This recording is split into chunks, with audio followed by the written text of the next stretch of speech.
السلام عليكم، ازيكم؟ ايه الاخبار؟ يا رب نكون كلنا كويسين. رمضان قرب والريحة اللي في الجو بقت مختلفة. ريحة يميش وريحة بلح، فوانيس بتنور في الشارع، وضحك اطفال مستنية اول يوم في الصيام. النهاردة مش هنلف في اي شارع، النهاردة احنا في شارع السيدة زينب. شارع لو عدى عليك قبل رمضان بأيام تحس إن الشهر دخل بدري. شارع بيستقبل رمضان قبل الهلال ما يطلع. اللي قدامنا ده دلوقتي مسجد السيدة زينب مع امتداد شارع السد، وده الميدان بتاعه. طبعا في عرفة الكنفاني، وفي الرحماني بتاع الصوبيا، وفي رفاعي بتاع الكباب، وفي مدرسة الثانية، ودي من أشهر المدارس موجودة في السيدة، ودول من العلامات اللي موجودة في السيدة.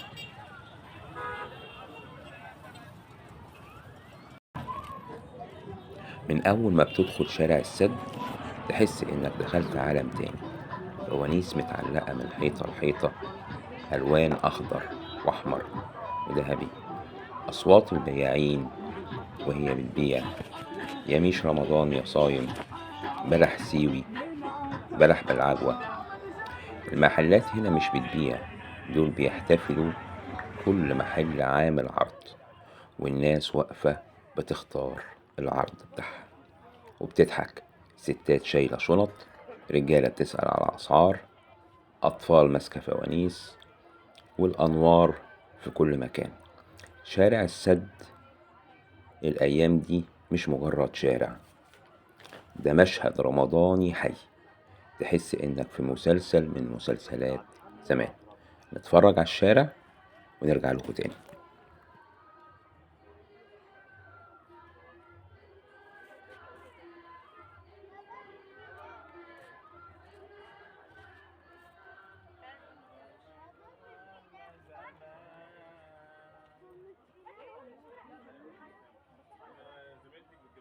برضو انتوا الاتنين مع بعض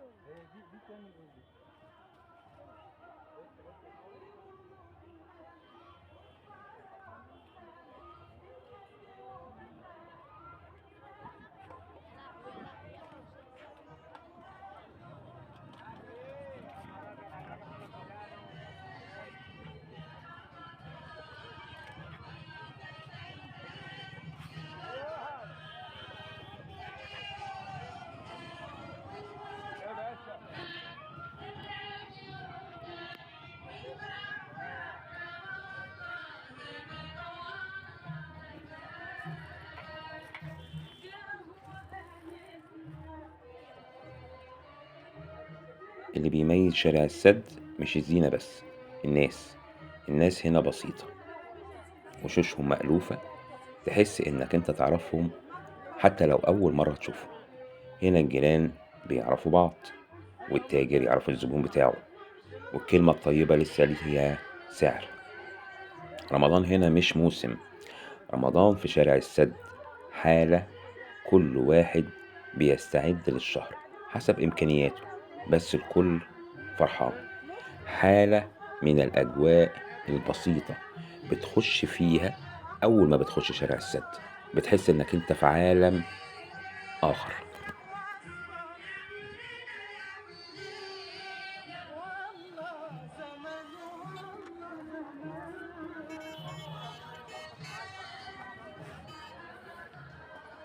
شارع السد ده مشهد رمضاني، تحس إنك أنت في مسلسل من مسلسلات زمان. هقول لكم نبذة عن شارع السد وتاريخه. شارع السد من الشوارع القديمة جدا في منطقة السيدة زينب. اتسمى كده لأنه كان قريب من سواتر وسدود قديمة اتعملت زمان علشان تحمي المنطقة من فيضان النيل. الشارع من زمان هو شارع تجاري، بيخدم أهل حي السيدة زينب، وبيخدم الزوار اللي جايين يزوروا السيدة زينب. ومع الوقت بقى شارع موسمي بامتياز، خصوصا في رمضان، لأنه قريب من مسجد السيدة زينب وقريب من قلب الناس كمان. الشارع شاف أجيال، وشاف رمضان بأشكاله، من الفانوس الصاج أبو شمعة لحد الفانوس الصيني الكهرباء. بس الروح في الشارع هي هي.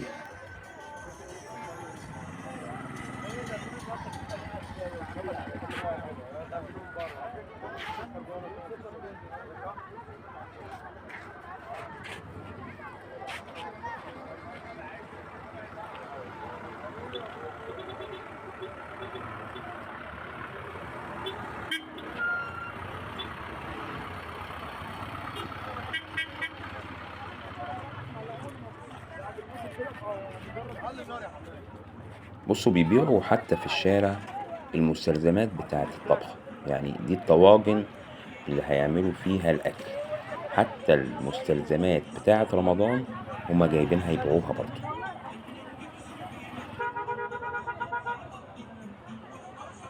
ده واحد جميل كده أنا لقيته، هو من فرحته بيرقص.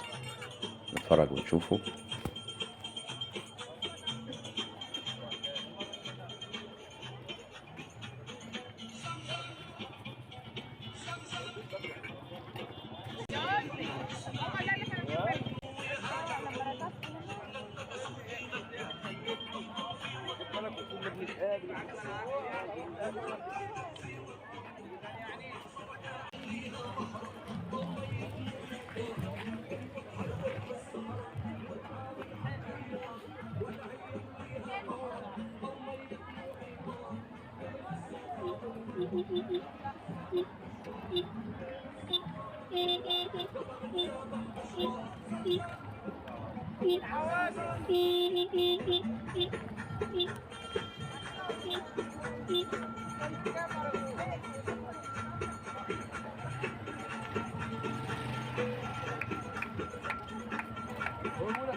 اللي بيعمل كلاكس جامد ده هو بيعبر عن فرحته برضه في الشارع، بس هو بيعملها بأسلوبه يعني.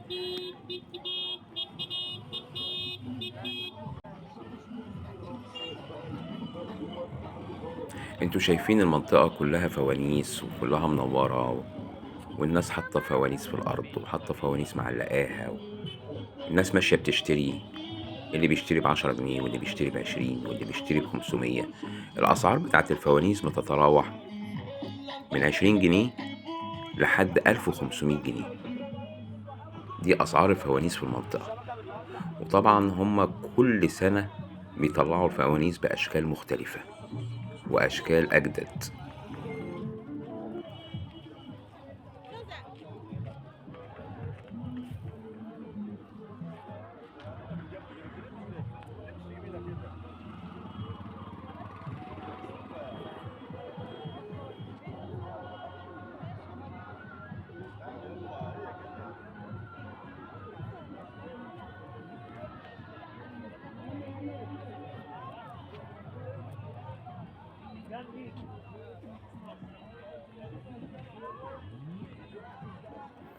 شارع السد من أول ميدان السيدة زينب لحد نهاية شارع السد وهو منور بالشكل ده.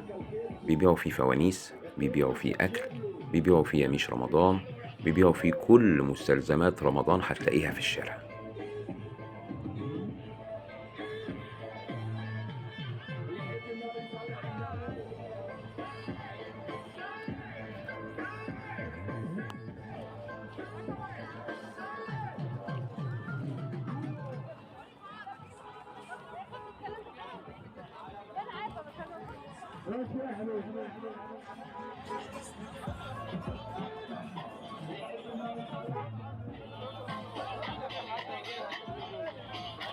ومن غير مسجد السيدة زينب ما ينفعش نحكي عن المكان.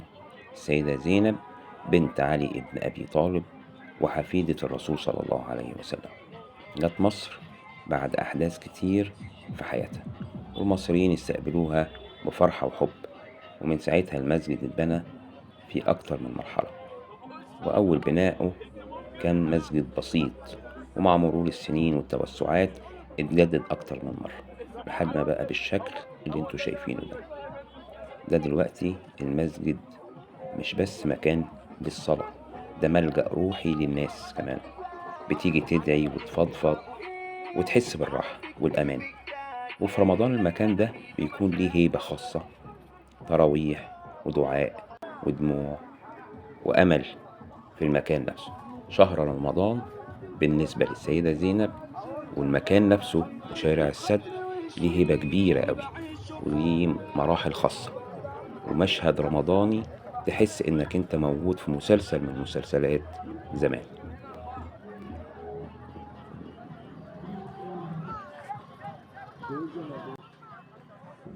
اسيبكم بقى في جولة حرة في شارع السد وجامع السيدة زينب، ويا رب تشتركوا في القناة وتعملوا شير وتعملوا لايك، اتمنى منكم كده علشان يوصل لكم كل الشوارع الجديدة والقديمة في مصر. شكرا ليكم وشكرا لذوقكم، شرفتوني.